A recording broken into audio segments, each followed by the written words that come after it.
नंद बाबा को वर्णलोक आदि से लाने की कथा आचार्य सुखदेव बड़े सुंदर भाव से श्रवण करा रहे हैं। वर्णन करते हैं।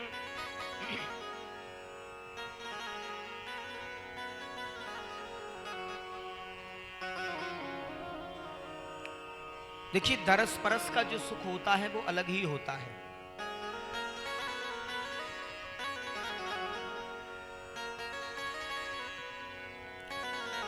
आज वैकुंठ में भगवान अपने बाल सखाओं को दर्शन कराते हैं, क्योंकि बात बात पर भगवान कहते थे ब्रजवासियों से, मेरा वैकुंठ। ब्रजवासी एक दिन बोले कन्हैया से। अब देखो, ब्रजवासी श्री भगवान बालकृष्ण को अपना सखा मानते हैं, मित्र मानते हैं। तो सखा जब मानते हैं तो मित्र का भाव रहेगा, और मित्र मित्र से सभी बातें कर भी लेते हैं। आचार्य सुखदेव कहते हैं, राजन, एक दिन ब्रजवासी बोले कन्हैया, तू रोजाना कहो करे कि मेरो बैकुंठ मेरो बैकुंठ, एक काम ना करे तो आज बैकुंठ दिखाई दे हमें, कैसा हो तेरो बैकुंठ। भगवान ने कहा नेत्र बंद करिए। ब्रज बालकों ने नेत्र बंद कर लिए, और जैसे नेत्र खोले तो बैकुंठाधिपति बैठे हैं। बहुत कई दरबार अंदर, और लाइन लगी हुई है सभी देवताओं की। लाइन में अनेकों देवता हैं, इंद्रदेव लगे हैं, सूर्यदेव लगे हैं, चंद्रदेव लगे हैं, बड़े बड़े मनीषी, बड़े बड़े संत लाइन में लगे पड़े हैं। ब्रजवासियों को तो आदत थी कन्हैया से लिपटने की, कन्हैया के समीप होने की, और जब तक कन्हैया को इधर उधर से पकड़ नहीं लेते थे, छेड़छाड़ नहीं करते थे, तब तक उनको चैन कहाँ मिलता था। अब बैकुंठ की व्यवस्था अलग, वहां तो बैकुंठाधिपति नारायण के रूप में विराज रहे हैं। अब दूर से आवाज दे, कोई सुनने वाला नहीं।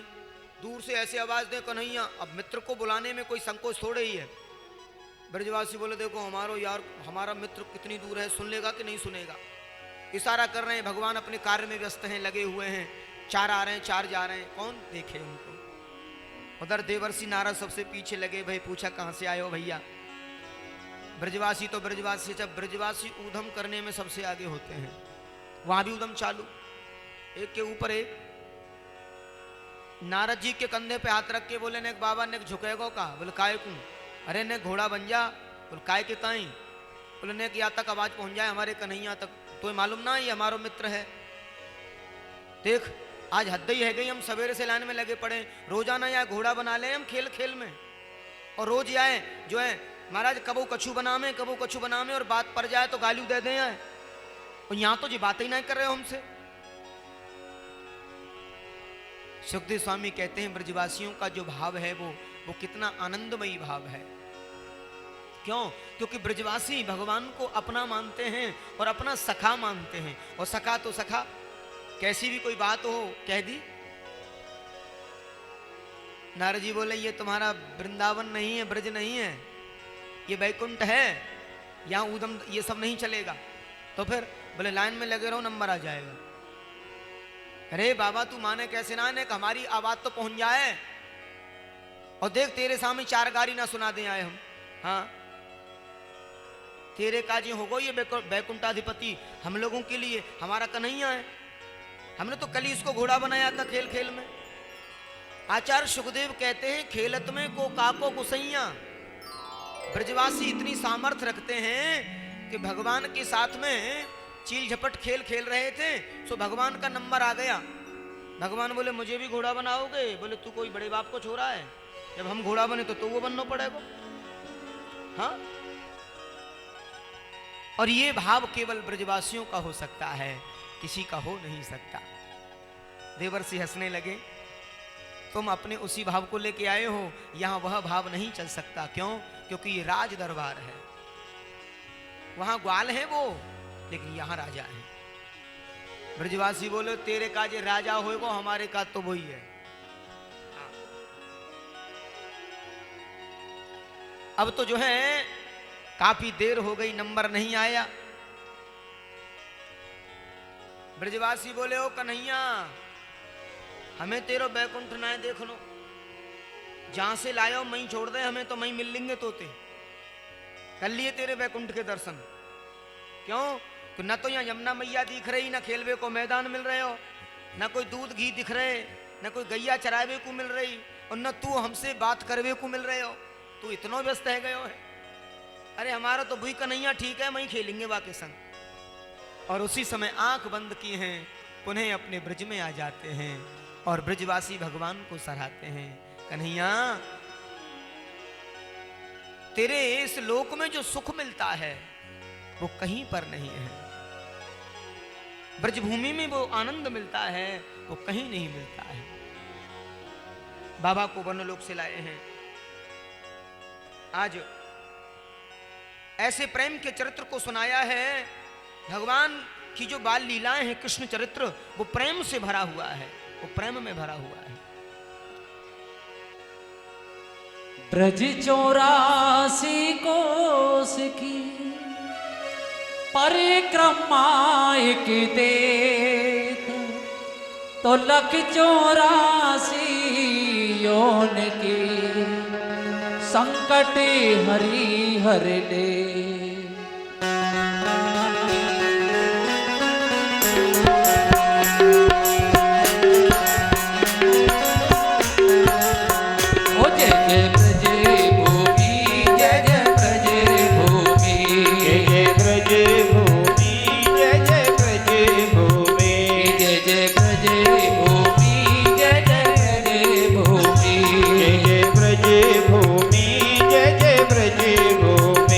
चारों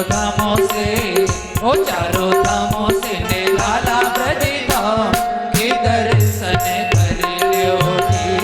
चारों धामों से निराला ब्रज धाम की दर्शन कर लियो जी। दर्शन कर लियो, सुमिरन कर लियो, दर्शन कर लियो, सुमिरन कर लियो, वंदन कर लियो जी। लेके राधा जी, लेके राधा जी बिहारी जी को नाम के दर्शन कर लियो जी। चारों धामों से निराला ब्रज धाम की दर्शन कर लियो जी। जय जय ब्रज भूमि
दिखायो ऐसे मोहने, अहो ऐसे मोहने, अहो ओ ऐसे मोहने को सहित प्रणाम के दर्शन कर लियो जी। चारों धामों से निराला ब्रज धाम की दर्शन कर दर्शन लियो, कर लियो, सुमिरन कर लियो, दर्शन कर लियो, सुमिरन कर लियो, बंदन कर लियो जी। लेके राधा जी, ओ लेके राधा जी, लेके राधा जी बिहारी जी को नाम के दर्शन कर लियो जी। हे दादा जी बिहारी जी को नाम की दर्शन कर लियो जी। जाहो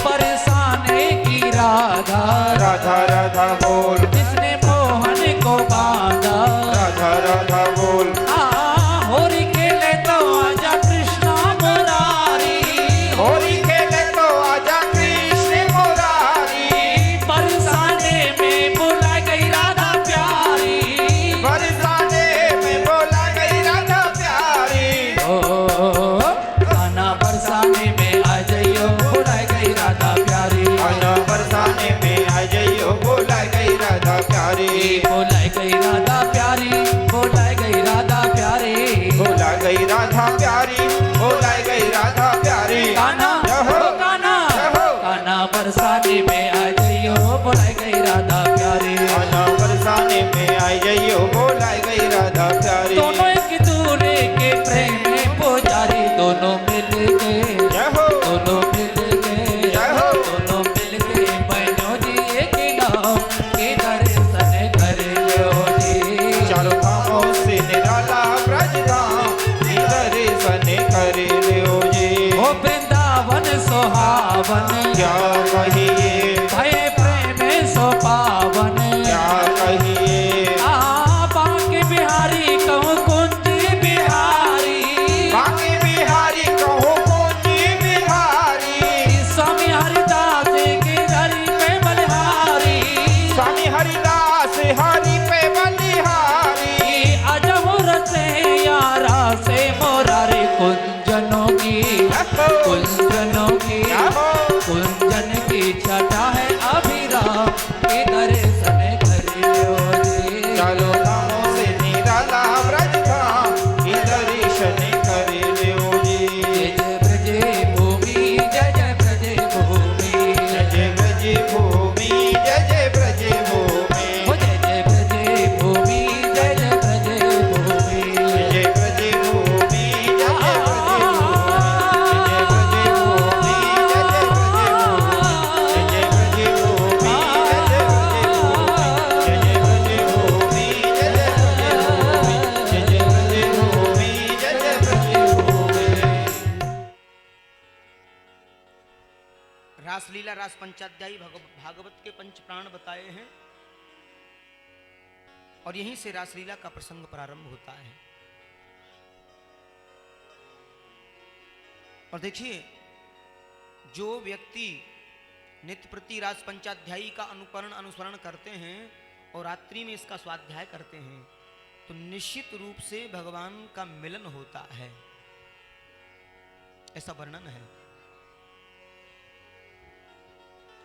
तो रास का प्रसंग इतना अद्भुत है, लेकिन रास लीला का अधिकारी कौन है? क्योंकि रास को लेकर के लोग अपने मन में किंवदंतियां पाले हुए हैं और इसके बारे में वेदांत दर्शन में क्या वर्णन है, वेदों में क्या वर्णन है। सबसे पहले रासलीला का अधिकारी कौन है उसे सुने। सामान्य व्यक्ति रासलीला का अधिकारी है ही नहीं, वो समझ ही नहीं पाएगा रासलीला क्या है। उसके मन में तो काम वासना आदि की सब बातें रहेंगी। अरे वो कृष्ण, अरे असंख्यों गोपियों के साथ में जो विहार करता है वो रासलीला। कई लोगों के मुख से भी गलत कार्यों में रासलीला शब्द आता है, लेकिन रासलीला का मतलब क्या है? रासस्य, रासेश्वर, जो रास रूप में ईश्वर और जीव का मिलन हुआ है। ईश्वर यानी जीव और ईश्वर का मिलन जो हुआ है वही रासलीला है। जीव और परमात्मा का जहां मिलन हुआ है उसे रासलीला कहा है। वो गोपियां कोई साधारण गोपी नहीं हैं, वो साक्षात वेद के मंत्र हैं, वेद की ऋचा हैं, गंडक वनवासी संत हैं। वो कोई साधारण नारी नहीं है। कोई किसी की बेटी बनी, कोई किसी की बहू बनी, कोई किसी की पत्नी बनी। एक बात जरूर है, ये सभी वेद की ऋचा हैं, वेद के मंत्र हैं। गोपी शब्द का अर्थ क्या है ये समझना होगा। रासलीला को जानने के लिए पहले कुछ बिंदुओं पर हमें बात रखनी होगी। गौ माने होता इंद्रिय, पी माने पीना। इंद्रियों के माध्यम से जो कृष्ण रस का पान करे वो गोपी। इंद्रियों के माध्यम से जो कृष्ण रस का पान करे वह गोपी। वो गोपी कोई भी हो सकता है, वहां स्त्री पुरुष का कोई भेद नहीं है। अगर स्त्री पुरुष का भेद होता तो भगवान भोलेनाथ भी ब्रज में ब्रज गोपी बन करके गए। ये इसका प्रमाण मिलता है, इसका प्रमाण मिलता है। तो स्त्री और पुरुष का कोई भेद नहीं है, गोपी किसे भी कहा जा सकता है। हमारे राष्ट्र में बड़े बड़े पढ़े लिखे आईएएस आईपीएस जिन्होंने पद प्रतिष्ठा त्याग करके गोपी रूप धारण कर लिया, कैसे ऐसे महान महान व्यक्तित्व के धनी सब कुछ त्याग दिया, गोपी बन गए।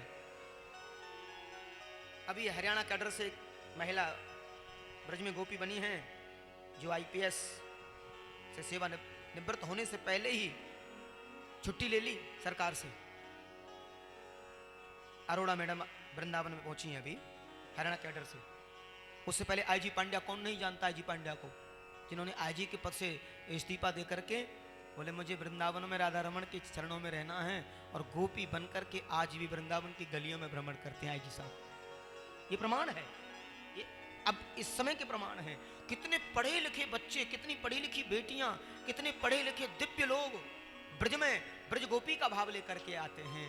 क्यों? क्योंकि वो सर्वस्व है, वो ईश्वर का मिलन है। गोपी समष्टि मणिकूल।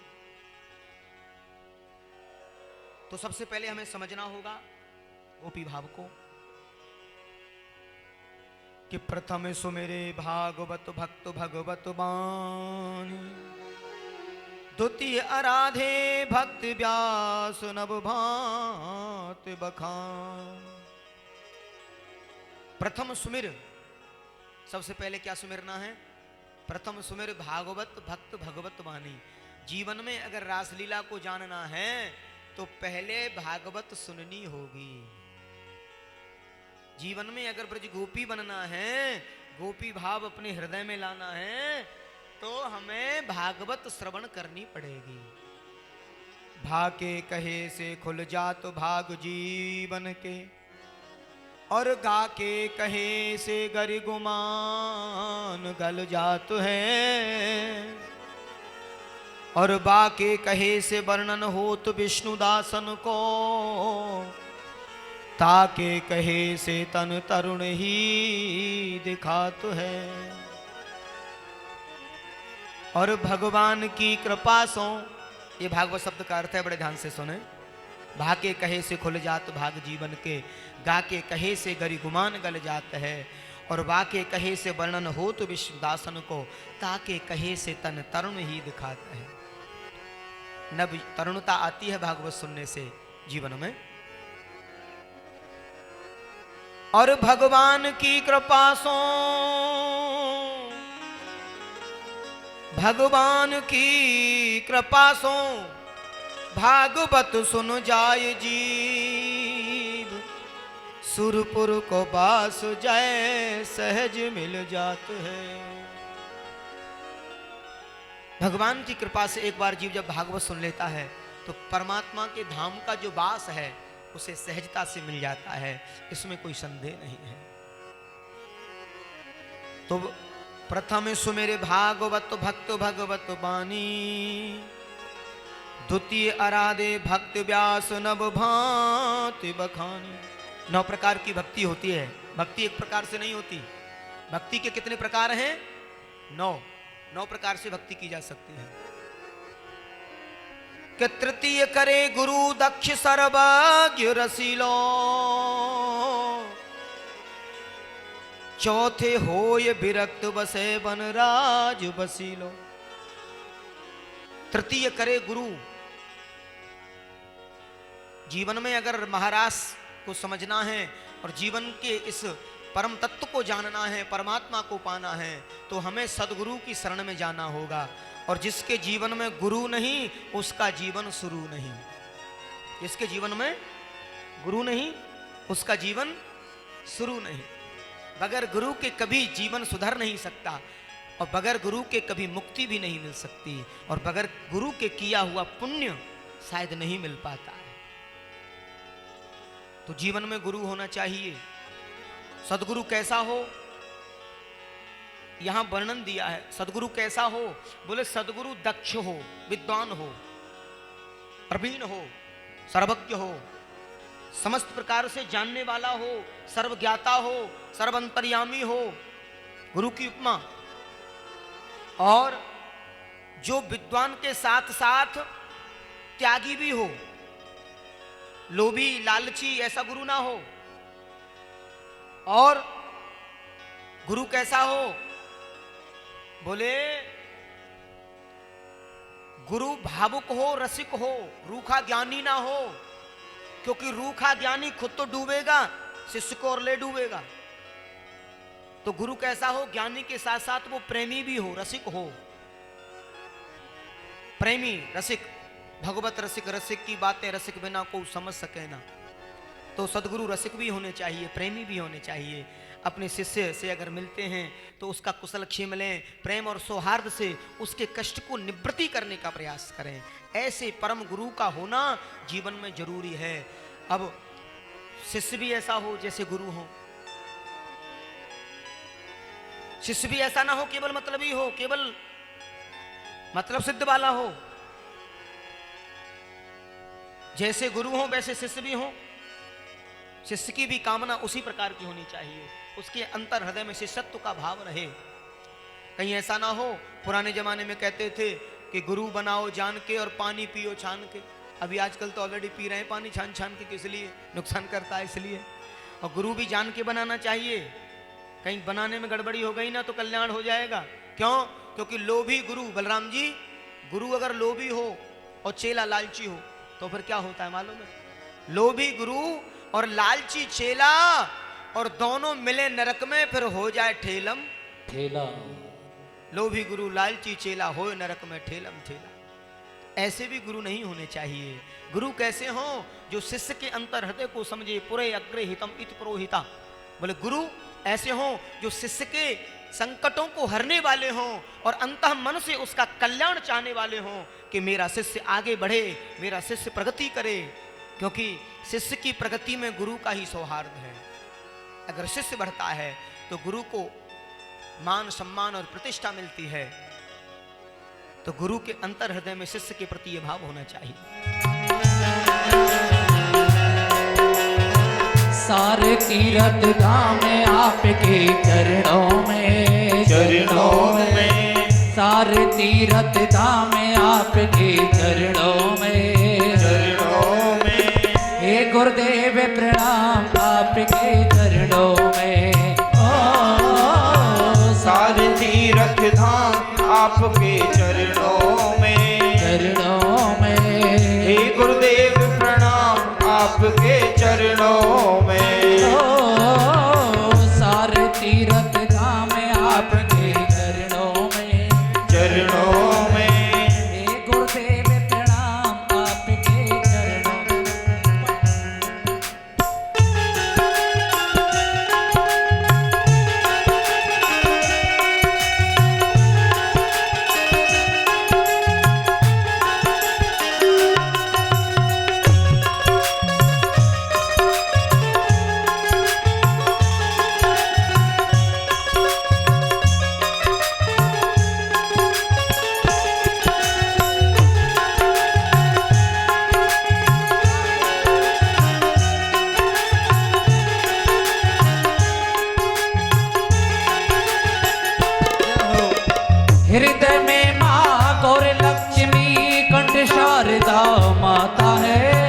हृदय में माँ गौरी लक्ष्मी कंठ शारदा माता है।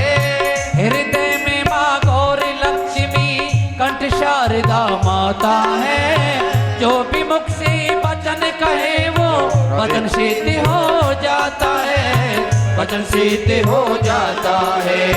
हे गुरु ब्रह्मा है गुरु विष्णु, हे गुरु ब्रह्मा हे गुरु विष्णु, हे शंकर भगवान आपके चरणों में, चरणों में। हे गुरुदेव प्रणाम आपके चरणों में। सारे तीर्थ धाम आपके चरणों में, चरणों में। हे गुरुदेव प्रणाम आपके चरणों में। जो गुरु से सो की नहीं हाराई, तो गुरु घोरे नरकों में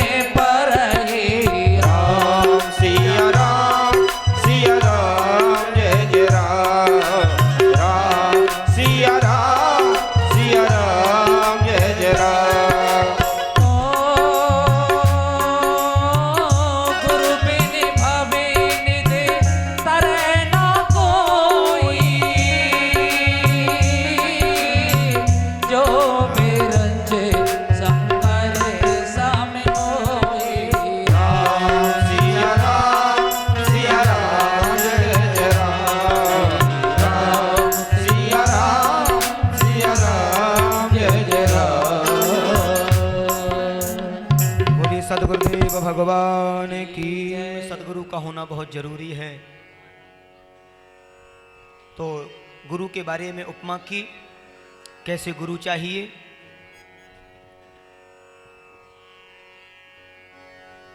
मेरे तार प्रभु से जोड़े ऐसा कोई गुरु मिले, जो भगवान से हमारे जीवन के तार जोड़ दे, ऐसा कोई गुरु हमें जीवन में मिले।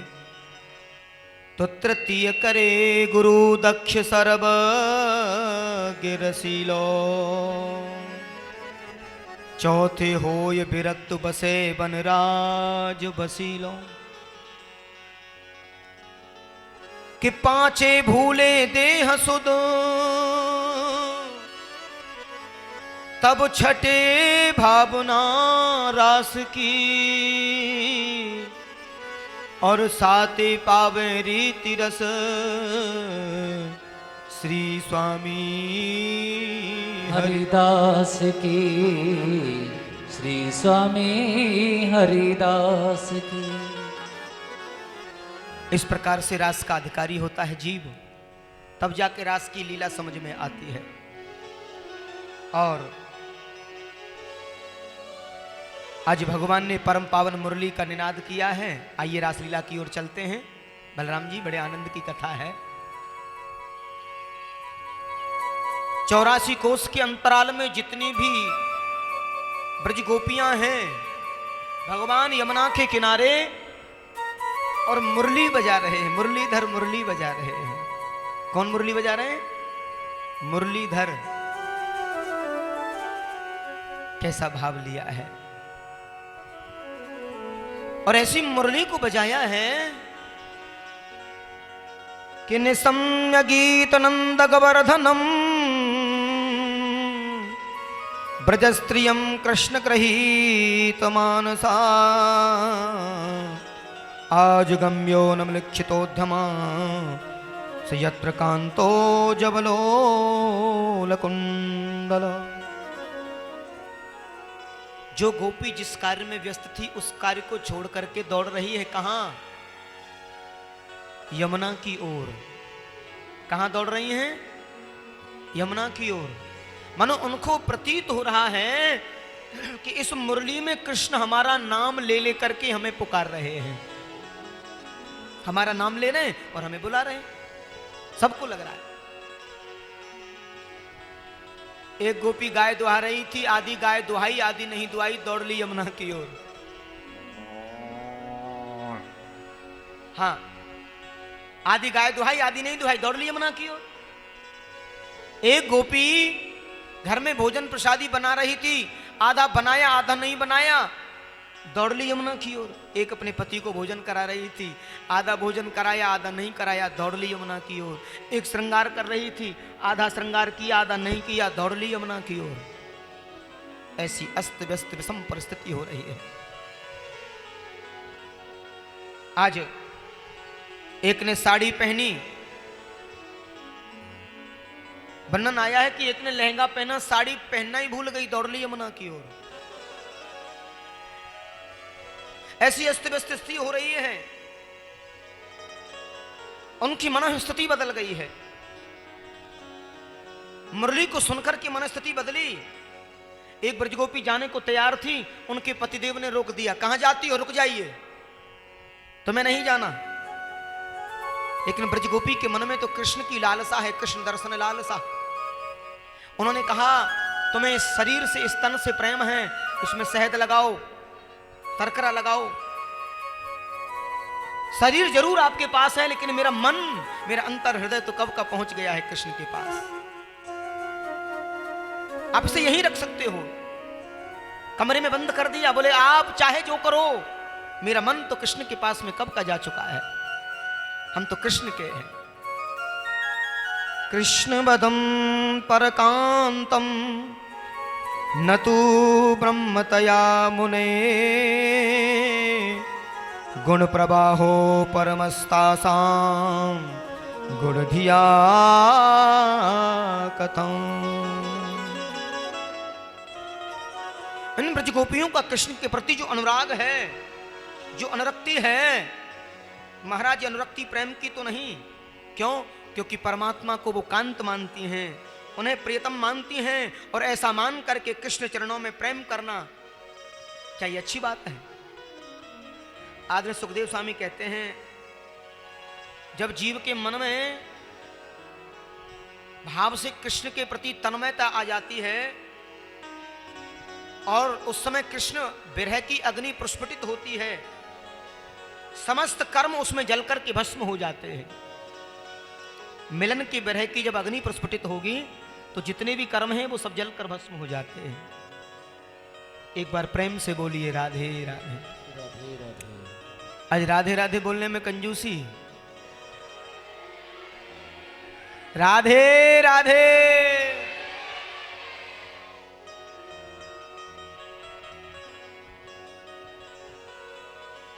ऐसी उन ब्रज गोपियों की बरह स्थिति हो गई, दौड़ी दौड़ी आई हैं यमुना की ओर। अब जिधर से देख रहे हैं उधर से हजारों गोपियां आ रही हैं और गोविंद उनको देख करके मुस्कुराने लगे हैं, मुस्कुरा रहे हैं। क्या बात है, इतनी ब्रज गोपियां चारों तरफ से दौड़ दौड़ के आ रही हैं। भगवान उनका स्वागत करते हैं कि स्वागतम वो महाभागा प्रियम किम करवाणि वै ब्रजस्यानामयं कश्चित् ब्रूतागमन कारकम्। ब्रूतागमन कारणम। हे ब्रजगोपियों, किस कारण से आई हो? आपने बताया नहीं किस कारण से आई हो। शायद आपका मन यमुना का पुलिन देखने का था कि यमुना का किनारा कैसा लगता है देखने में, एक बार देखे तो सही। कालिंदी का किनारा रात्रि में कैसा लगता है। चंद्रमा नहीं देखा होगा रात्रि का, क्योंकि शरद पूर्णिमा की रात्रि है और चंद्रमा पूर्ण प्रमुदित हो रहा है। शरदो फुल्ल मल्लिका, शरद पूर्णिमा की रात्रि और चंद्रमा प्रमुदित हो रहे हैं। शायद आपने चंद्रमा नहीं देखा, पूर्णमासी का चंद्रमा नहीं देखा, और ये भी शरद पूर्णिमा है। हल्की हल्की शरद का आगमन हुआ है और चंद्रमा प्रमुदित हो रहा है। किरजन्ये सा घोर रूपा घोर सत्वा निसेविता प्रतियातम ब्रजनेहं स्त्री स्त्रभी सुमध्यमा।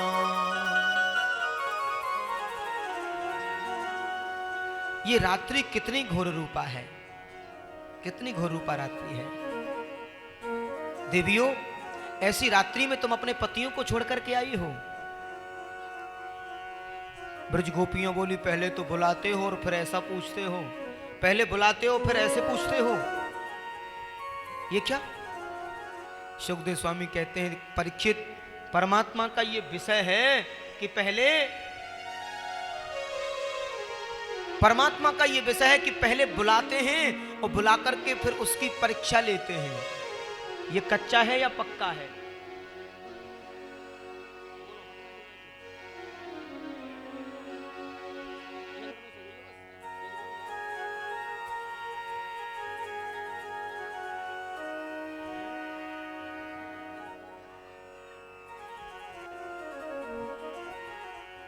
एक बार प्रेम से बोलिए राधे राधे। राधे राधे।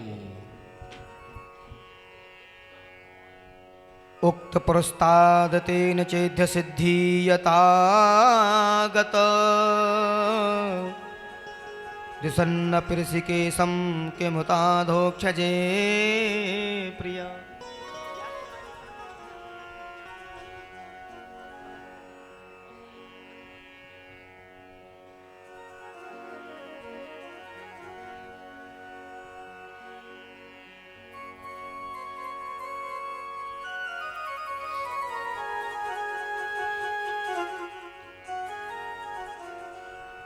देखिए ब्रज गोपियां क्या विचार कर रही हैं, पहले तो बुलाते हैं और फिर ऐसे पूछते हैं। माने इसका मतलब क्या है? बोले परमात्मा ये देखते हैं कि ये भक्त कच्चा है या पक्का है। जैसे कुम्हार जब बर्तन बनाता है ना, तो बर्तन को ऐसे ऐसे चेक करता है वो थपकी से, कच्चा तो नहीं है कहीं। भगवान भी परीक्षा लेते हैं, कहीं ऐसा तो नहीं कि केवल आज भर के लिए है, कल बदल जाए। समर्पित है या फिर केवल दिखावा है। और परमात्मा को भी वही अच्छा लगता है, निर्मल मन जन सो मोहे भावा। मोहे कपट छल छिद्र न भावा। निर्मल जन सन मोहे पावा और मोहे कपट छल छिद्र न भावा। मुझे कपट छल छिद्र बिल्कुल भी नहीं भाता है। परमात्मा कहते हैं छल छिद्र तो होना ही नहीं चाहिए, समर्पित होना चाहिए। और रिश्ते की गरिमा भी वही होती है बलराम जी, जिस रिश्ते में कहीं कोई छल छिद्र ना हो, एकदम समर्पित हो और वो अटूट चलता है। हाँ, तो कैसा सुंदर भाव दिया है कि दृष्टम वनम कुसुमितम राकेश कररंजितम कि संतत्यै सर्वविषया तत्त्वं पादमूलमं। अरे ब्रज गोपियों, इतनी घोर रात्रि में आप अपने पतियों को छोड़ करके आई हो, ये पतिव्रता नारी का लक्षण नहीं है। वेदांत कहने लगे ये पतिव्रता नारी का लक्षण नहीं है। ब्रज गोपियां सुन रही हैं खड़ी खड़ी, पहले बुलाते हो और फिर ऐसी बेइज्जती करते हो हैं? लेकिन भगवान कहते हैं ब्रज गोपियों, पतिव्रता नारी की ध्वजा, धर्म की जो ध्वजा है वो अटूट है। एक आप हो, अपने पतियों को छोड़ के आई हो, क्या ये ठीक है? ब्रज गोपियां विचार कर रही हैं, हमारी ये कौन सी परीक्षा हो रही है? पहले तो बुला लिया है और फिर अब ऐसे बात कर रहे हैं। ऐसा ही होता है, कई परीक्षाओं से गुजरना पड़ता है। भगवान कहते हैं ब्रज गोपियों, एक ब्रज गोपी अपने घर में बैठी बैठी चावलों में से कुछ बीन रही थी। बड़े ध्यान से सुने। एक ब्रज गोपी अपने घर में बैठी बैठी चावलों में से कुछ निकाल रही थी। उनके पतिदेव आए, हारे थके बेचारे, कहीं से बाहर से आए होंगे, हारे थके आए, बैठ गए बगल में और आकर के पत्नी के गोदी में सिर रख दिया और सो गए। नींद आ गई, बात करते करते सो गए। उनके घर में एक अग्नि कुंड में अग्नि जल रही है। गोल अग्नि कुंड होता है ना घरों में, पुराने समय में चलता था। उसमें अग्नि जल रही है और उनका बालक नन्हा सा घुटुरमुन चलता है, अभी छोटा सा बालक है, 1 वर्ष का भी नहीं हुआ। और वो चलते चलते आ गया घुटुरमुन और उस अग्नि कुंड की ओर जा रहा है। बड़े ध्यान की कथा है ये। वो बालक अग्नि कुंड की ओर जा रहा है। उस ब्रज गोपी ने अपने बालक को, अपने पुत्र को देखा कि मेरा बालक कहीं जलकर भस्म न हो जाए, मेरा बालक कहीं जल न जाए। अब पति अभी आकर के सोए हैं। पति पर धर्म क्या कहता है कि पति को पत्नी कभी भी कच्ची नींद ना जगाए, अपराध लगता है। ये पत्नी का उत्तरदायित्व है कि अगर नींद कच्ची है तो न जगाए, ज्यादा ठीक है, नहीं तो अपराध लगता है। और शास्त्रों में वर्णन आता है ऐसा करने से नारी को पति पर धर्म का अपराध लगता है। अभी आके सोए हैं, मैं जगाती हूं तो मेरा पति पर धर्म जाएगा। कच्ची नींद जगाया तो एकदम हड़बड़ा के उठेंगे, बिलबिला जाएंगे जगते ही। कच्ची नींद में जगाने वाले व्यक्ति को देखना कैसा होता है, वो उस समय बहुत कष्ट होता है उसे। और मैं ऐसी पत्नी हूं नहीं जो अपने पति को इतना कष्ट दूं। मेरा पति पर धर्म अगर चला गया तो मैं लौटा कर नहीं ला सकती। उसके अंतर हृदय में पति पर धर्म की ज्वाला एकदम से प्रस्फुटित हो रही है। कहा कि मेरा पति पर धर्म नहीं जाना चाहिए, बालक तो मैं और भी प्राप्त कर लूंगी, और अगर मेरे पति पर धर्म में शक्ति हुई तो मेरे बालक का बाल बांका भी नहीं होगा। और वो बालक उस अग्निकुंड की ओर जा रहा है। उस नारी ने अपनी आंखें बंद कर ली। जो हो, मेरा पति पर धर्म नहीं जाना चाहिए, और एकदम से बेहोश हो जाती हैं। वो बालक उसमें छलांग लगा देता है, लेकिन देवी वो पतिव्रत धर्म की ध्वजा उस अग्नि कुंड में, जैसे ही उस गोपी ने आंखें खोली, देखा उस अग्नि कुंड में बालक किलोल कर रहा है, खेल रहा है। उस अग्नि कुंड में जो ज्वाला जल रही थी वो समाप्त हो जाती है। ये पतिव्रत धर्म की ध्वजा है, और पतिव्रत धर्म के कारण वो अग्नि भी शांत हो गई। एक तो वो नारी, और एक आप हो, रात्रि में आई हो। ये कहां का धर्म है? उसी समय स्वयं सिद्धा स्मृति रूपा मनुसिद्धा वेदांती ऋषि सभी गोपियां हैं, अनपढ़ हैं लेकिन पढ़ी लिखी हैं।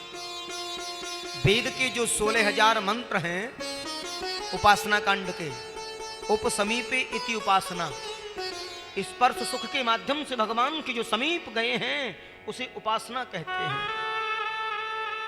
और वही 16,000 वेद के मंत्र ब्रज में गोपी बने हैं उपासना कांड के। वेद में 1,00,000 मंत्र हैं, ध्यान से सुने।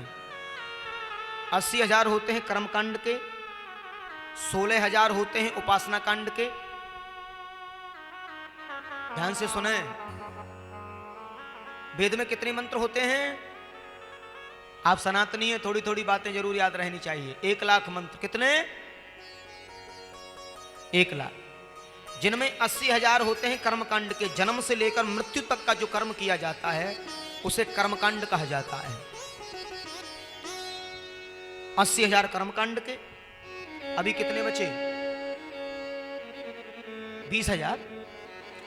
तो उनमें से 16,000 जो मंत्र होते हैं वो उपासना कांड के होते हैं। वेद में 3 कांड हैं, ज्ञान कांड, उपासना कांड और भक्ति। देखिए, जो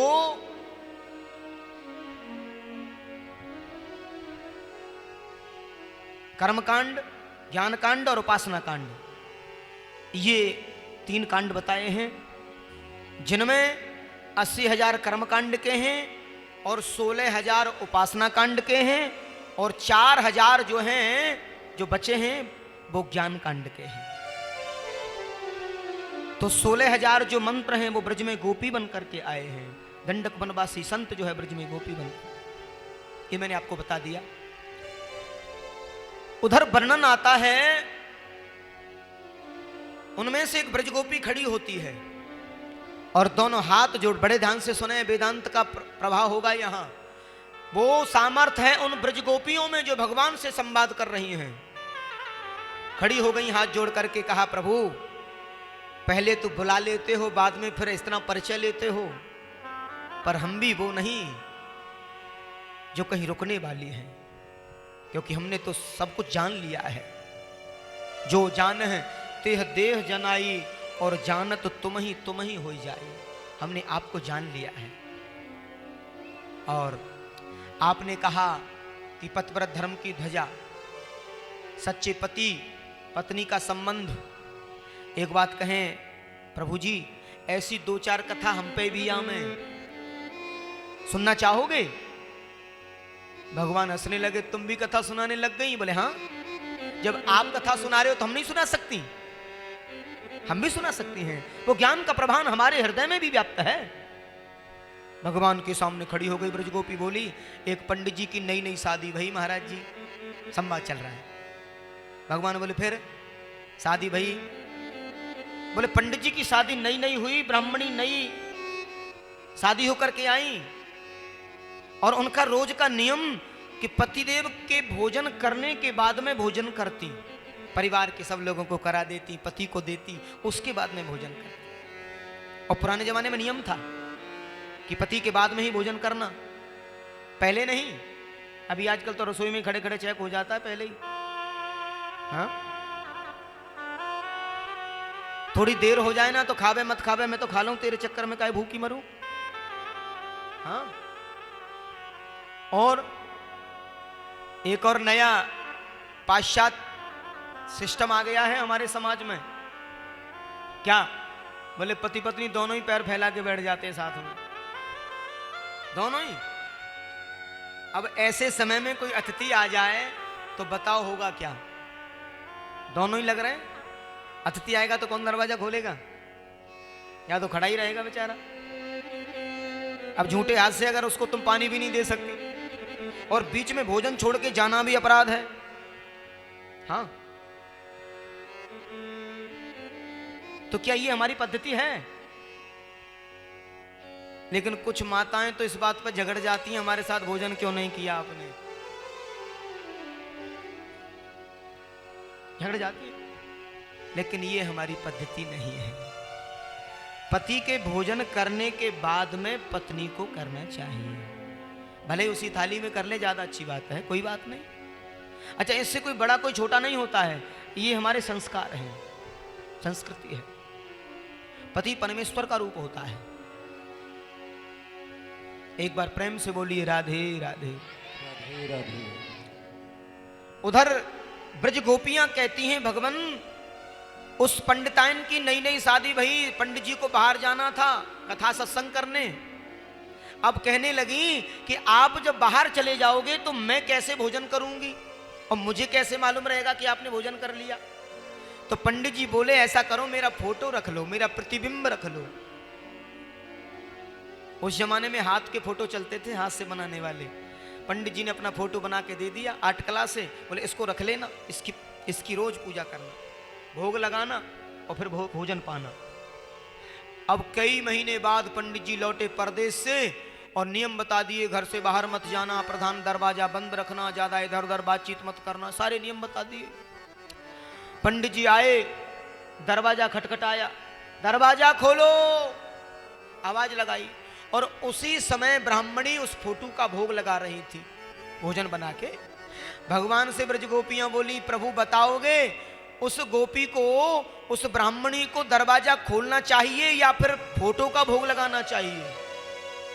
उधर तो सच्चे पति दरवाजे पर खड़े हैं और इधर फोटो का भोग लगा रही हैं, तो उस समय में उसे क्या करना चाहिए बलराम जी? उसे दरवाजा खोलना चाहिए या पहले भोग लगाना चाहिए फोटो का?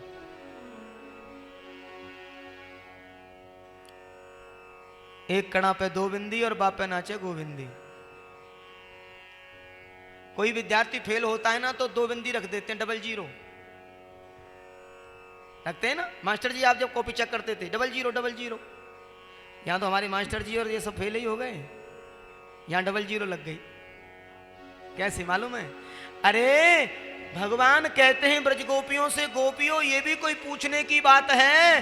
अरे जब सच्चे पति दरवाजे पर खड़े हैं तो झूठे के फोटो का भोग लगाने से क्या, पहले दरवाजा खोलना चाहिए।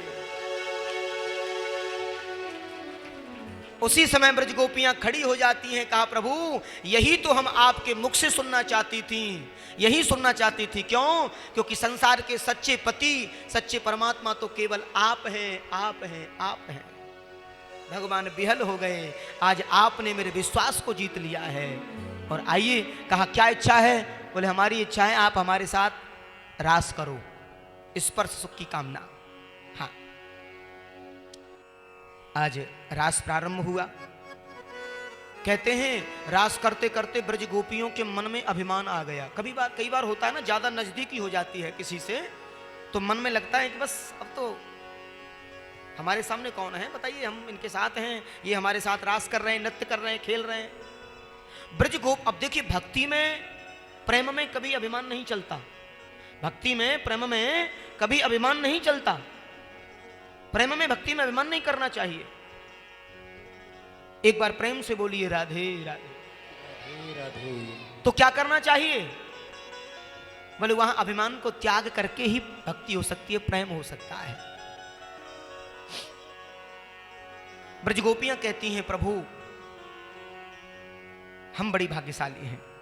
अच्छा, इतना कहने के बाद उनके मन में एकदम से आवेश आ जाता है, अब हमसे बड़ा कौन है इस दुनिया में? साक्षात त्रिलोकी के नाथ हमारे साथ नाच रहे हैं, नृत्य कर रहे हैं। उस समय भगवान ने उनके अंतर भाव को समझ लिया और उन ब्रजगोपियों को छोड़ करके भगवान अंतर ध्यान हो गए, अंतर ध्यान हो गए। किशोरी जी को लेकर, राधा रानी को लेकर के अंतर ध्यान हुए, अकेले नहीं। थोड़ी दूर गए भगवान तो राधा रानी भी कहने लगी अब पग दुखन लागे, हमारे पैर दुख रहे हैं, अब हमसे चला नहीं जाता है, क्या करना चाहती हो? बोले अब थोड़ा सा आराम कर लो। भगवान बोले चलना पड़ेगा। बोले नहीं चल सकती। तो भगवान बोले इनको मान हो गया है, किशोरी जी को हो गया मान कि उन्हें छोड़ दिया और मुझे ही पाया, उन्हें छोड़ दिया और मुझे ही पाया है। तो